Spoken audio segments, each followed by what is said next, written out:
জুলাই সনদ গণ অভ্যুত্থানের পর থেকে দেশের রাজনৈতিক অঙ্গনে বহুল আলোচিত এক অধ্যায়। দফায় দফায় আলোচনার পর সনদ বাস্তবায়নে গণভোটের ব্যাপারে একমত হলেও সময় নিয়ে এখনও এক সারিতে দাঁড়াতে পারেনি রাজনৈতিক দলগুলো।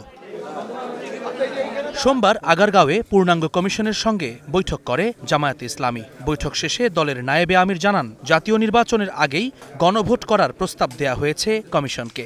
একসাথে যদি হয় কয়েকটি সমস্যা হতে পারে। প্রথম সমস্যা হচ্ছে যে প্রত্যেকটি দল তখন তার জাতীয় নির্বাচনের প্রতীকে বিজয়ীর জন্যই ভেরি সিরিয়াস থাকবে এবং রিফর্মস আছে কি নাই পাশে এটা তখন আর মাথা কাজ করবে না।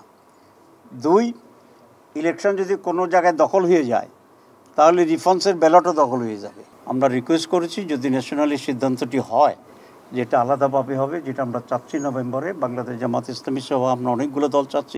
নভেম্বরে গণভোট হলে জাতীয় নির্বাচনে তার প্রভাব পড়বে কিনা এমন প্রশ্নে নায়েবে আমির জানান, মাঠের বাস্তব চিত্র যাচাই করার জন্য হলেও গণভোট আগে করা যৌক্তিক।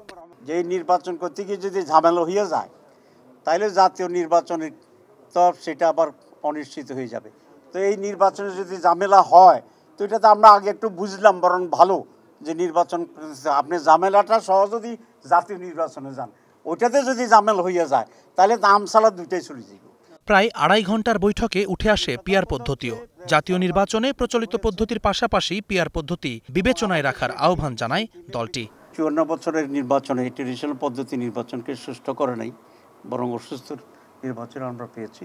সে কারণে আমরা বলেছি পিআর সিস্টেম যদি হয়, কেন্দ্র দখল, ভোট কেন্দ্র দখল, দিনের ভোট রাতে হওয়া, সেটার সম্ভাবনাটা তো কমে যাবে। তো আমরা বলেছি যে আপনারা দুইটা পদ্ধতির ব্যাপারে বিবেচনা করা উচিত। নির্বাচনে নিরপেক্ষতা নিশ্চিতে লটারির মাধ্যমে রিটার্নিং অফিসার নিয়োগের প্রস্তাবেও ইসির সায় আছে বলেও জানায় জামায়াত।